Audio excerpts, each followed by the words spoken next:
안녕하세요. 오늘 또 하나님의 말씀을 듣는 시간입니다. 하나님께서 사랑하시는 그 백성들에게 하나님의 말씀을 주신다는 것 우리가 잘 알고 있습니다. 우리는 복받은 사람들입니다.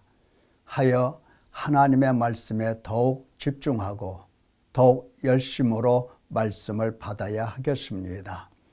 자, 오늘은 나의 믿음이 회개한 후 선물로 받은 믿음인가 하는 문제입니다. 믿음은 하나님의 선물이시죠. 구원도 선물이고 영생, 생명도 선물입니다. 하나님도 선물이고 우리가 가지고 있는 모든 신앙에 관한 일들은, 아니 이 세상의 만물 모두는 다 하나님의 선물이라고 할 수가 있습니다. 공기도 하나님의 선물이잖아요. 자, 그러면 살펴보도록 하겠습니다. 나의 믿음이 회개한 후 선물로 받은 믿음인가?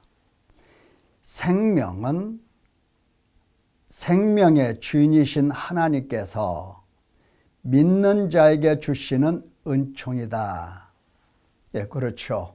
생명은 생명의 주인이신 하나님이 주셔야 우리가 그 생명을 받을 수가 있는 겁니다.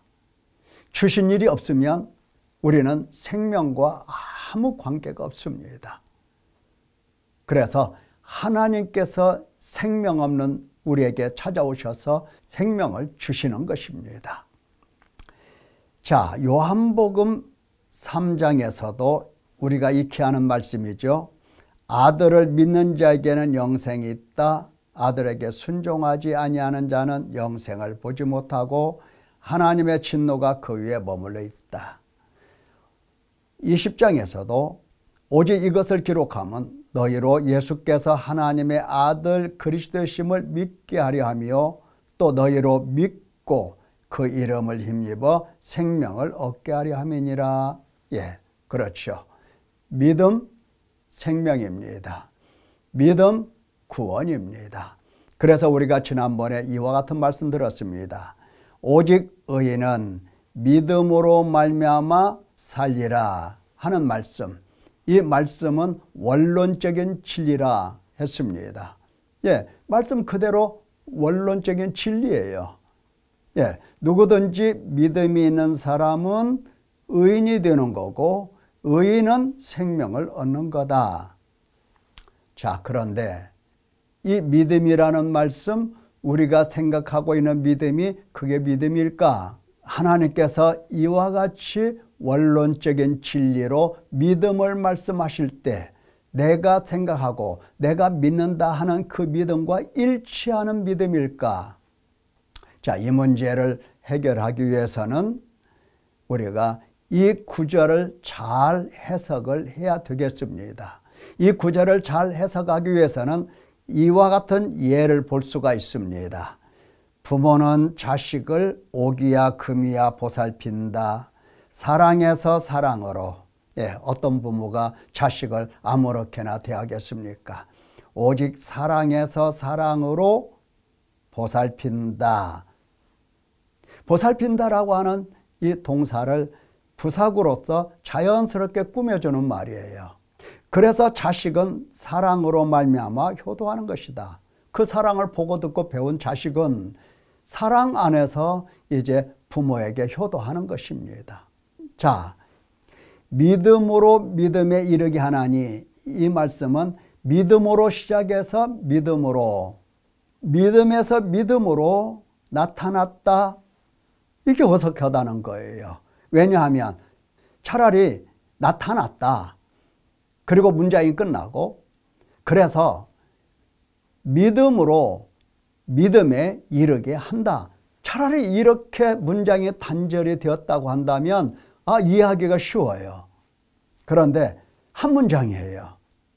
그러면 하나님의 의가 나타난 것은 하나님이 무엇을 믿어서 나타난 게 아니고 믿음이라고 하는 단어를 신실함으로 해석을 봐야 하는 겁니다. 신실함. 그러니까 하나님은 원래 속성, 성품이 신실하신 분이세요. 그리고 무슨 일을 계획하고 뜻하고 이것을 발표하시면 이 발표한 내용에 대해서 충실하십니다. 처음부터 끝까지. 그 신실함을 지금 말씀하고 있는 겁니다. 그러면 의인이라고 할 때에 역시 이 믿음이라는 단어와 이 믿음이라는 단어가 똑같은 단어거든요. 그러니까 의인도 생명을 얻는 것인데 무엇으로 생명을 얻느냐? 어떤 의인이 생명을 얻느냐? 할 때 신실한 의인이 생명을 얻는 거다. 그래서 믿음이라고 하는 것은 하나님이 가지고 계실 때도 신실하시고 우리 인간이 가지고 있을 때도 신실해야 한다라고 하는 겁니다. 그렇다고 한다면 나의 믿음이 정말 하나님 앞에서 신실한가? 이 문제 살펴봐야 됩니다. 우리가 얼만큼 신실해야 신실하다고 할 수가 있느냐? 하나님께서 신실하신 만큼 우리도 신실해야 하는 겁니다.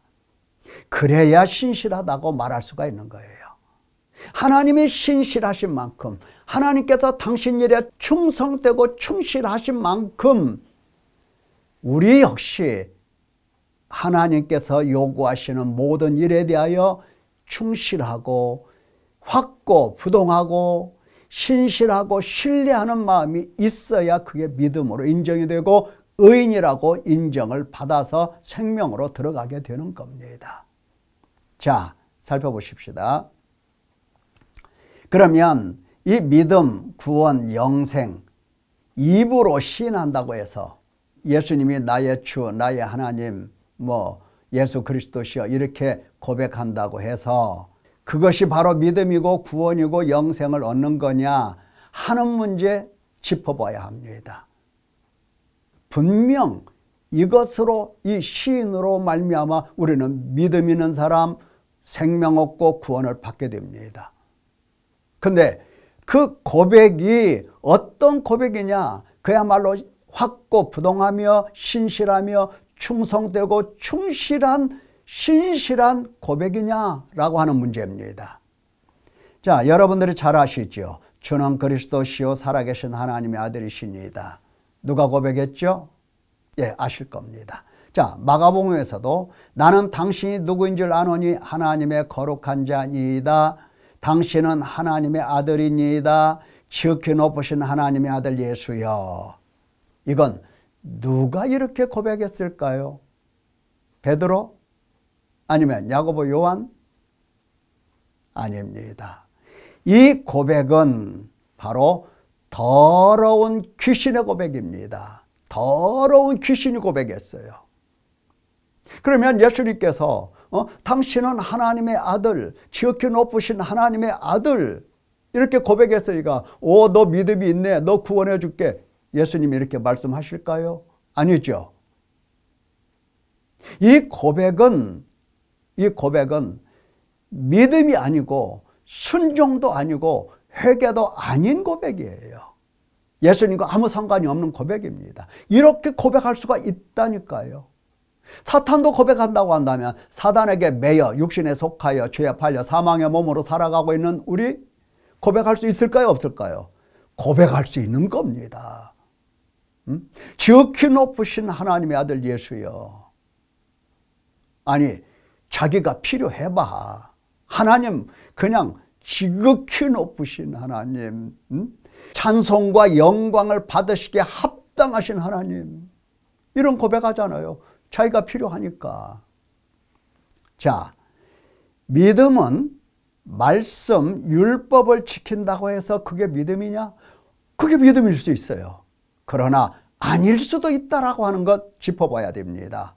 바리새인들이 예수님께 나와서 제자들이 어찌하여 안식일에 하지 못할 일을 하나이까? 제자들이 이삭을 비벼서 먹었어요. 시장하니까, 배가 고프니까. 이게 무슨 말이냐? 자기들은 아무리 배가 고파도 안식일이기 때문에 지나가다가 이삭을 따서 입속에 넣지 않는다. 안식일을 철두철미하게 지킨다. 이런 생각을 가지고 있어요. 율법, 하나님의 말씀 그야말로 잘 지키는 사람들이에요. 그런데 과연 그들이 잘 지켰을까요? 그렇습니다. 인자는 안식일에도 주인이라. 안식일을 지킨다고 하지만 진작 안식일의 주인은 몰라. 하나님의 말씀을 지킨다고 해도 진작 이 말씀이 하나님의 입에서 나왔고 하나님의 말씀이어서 나는 두렵고 떨림 속에서 이 말씀을 지키고 있다라고 하는 것이 아닐 경우에는 믿음이 아니다는 겁니다. 자, 예수님께서 안식일에 병자를 고쳐주셨어요. 바리새인들이 막 속이 부글부글 끓습니다. 그래서 예수님 하시는 말씀, 안식일에 선을 행하는 것과 악을 행하는 것, 생명을 구하는 것과 죽이는 것 어느 것이 옳으냐 했더니 바리새인들이 잠잠했어요. 아무 말도 못했어요. 예수님께서 그들의 마음을 아시고 완악함을 보시고 탄식하십니다. 안식일을 잘 지키는 사람들이에요. 율법을 잘 지키는 사람들이에요. 하나님의 말씀을 잘 지키는 사람들이에요. 근데 예수님은 그들을 보면서 탄식을 해요. 그리고 분노하십니다. 분노하세요. 이들이 믿음이 있는 사람일까요? 어림도 없는 겁니다. 자, 그러면 행함이 없는데도 불구하고 믿음이 있는 걸까? 천만의 말씀이에요. 마태복음 25장. 왼편에 있는 자들에게 주님 말씀하셨죠. 저주받은 자들아, 영원한 불에 들어가라 이렇게 말씀하셨어요. 저주받은 자들아. 뭘 어떻게 얼마나 잘못했어? 그겁니다. 내가 줄일 때 먹을 거 주지 않았다. 아니 언제 주님이 배고프고 헐벗고 병들고 옥에 갇히셨습니까? 이 지극히 작은 자 하나에게 하지 아니한 것이 곧 내게 하지 아니한 것이니라. 행함이 없다는 겁니다. 행함이 없는 것은 예수님께서 의인이라고 할 수가 없어요. 행함이 있어야 되는 거예요. 우리는 행함 이렇게 말하면 그냥 행함 하면 속에서부터 거부감이 막 일어납니다. 절대로 행하면 안 되는 줄 알아요. 야고보서에서 내 형제들아 만일 사람이 믿음이 있노라 하고 행함이 없으면 무슨 유익이 있으리요? 그 믿음이 능히 자기를 구원하겠느냐? 예. 기생나비 행함으로 의롭다 하심을 받은 것이 아니냐? 영혼 없는 몸이 죽은 같이 행함이 없는 믿음은 죽은 것이니라.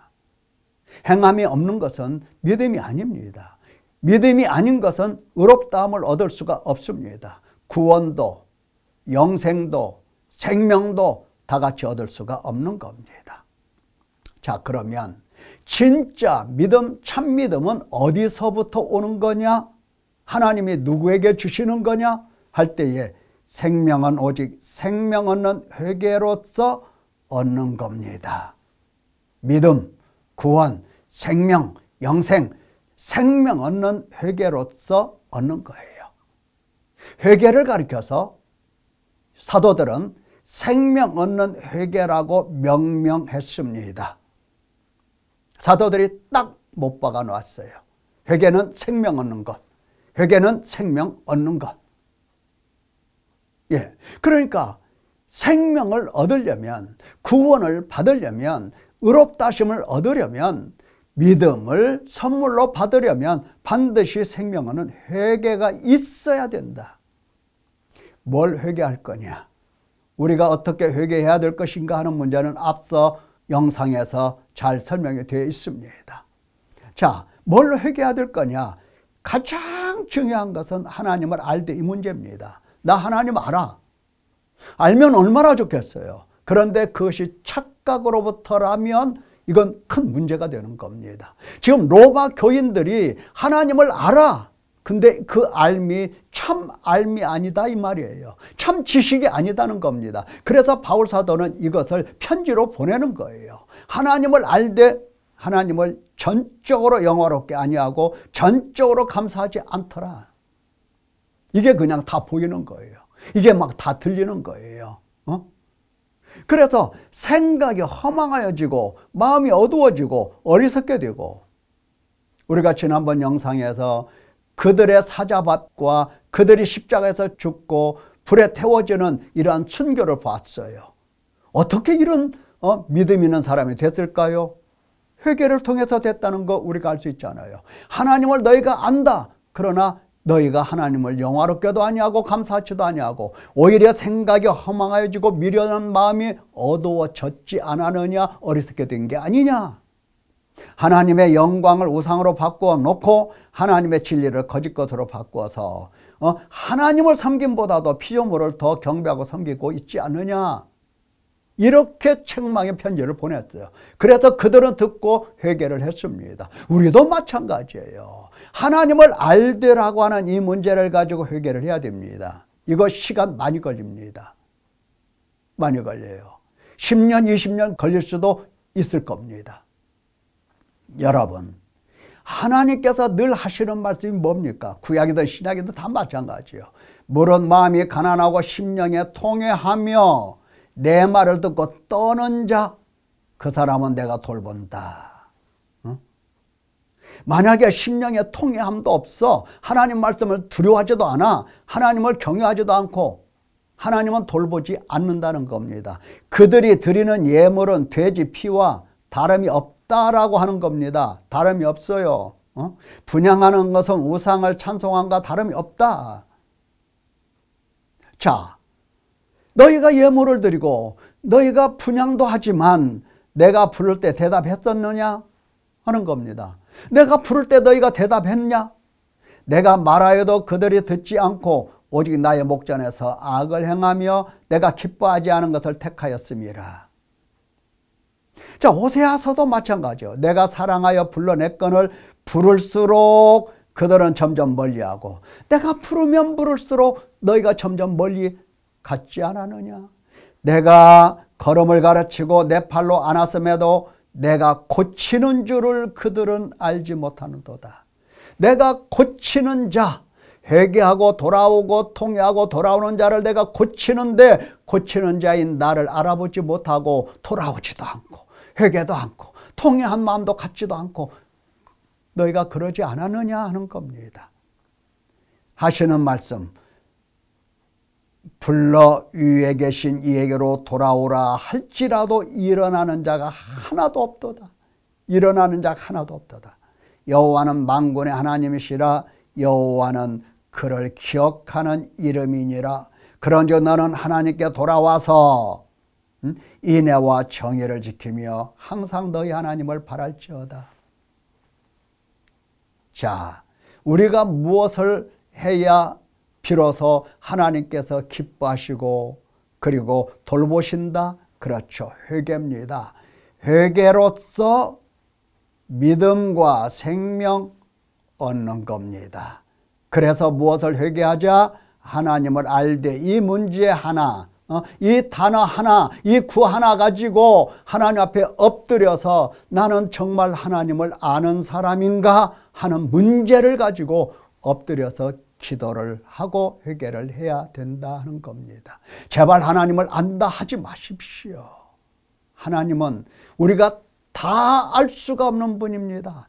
평생 하나님을 안다라고 하는 문제 회개해도 죽을 때까지 회개해도 하나님 일부만, 극히 일부만 그저 깨닫고 헤아릴 뿐입니다. 그만큼 어려운 것이 하나님을 아는 문제예요. 사랑하는 성도 여러분, 다행히 하나님께서는 당신을 알도록 당신을 우리에게 내어주셨습니다. 그래서 회개하면 우리는 그 은혜 속에서 그분을 알게 되는 것입니다.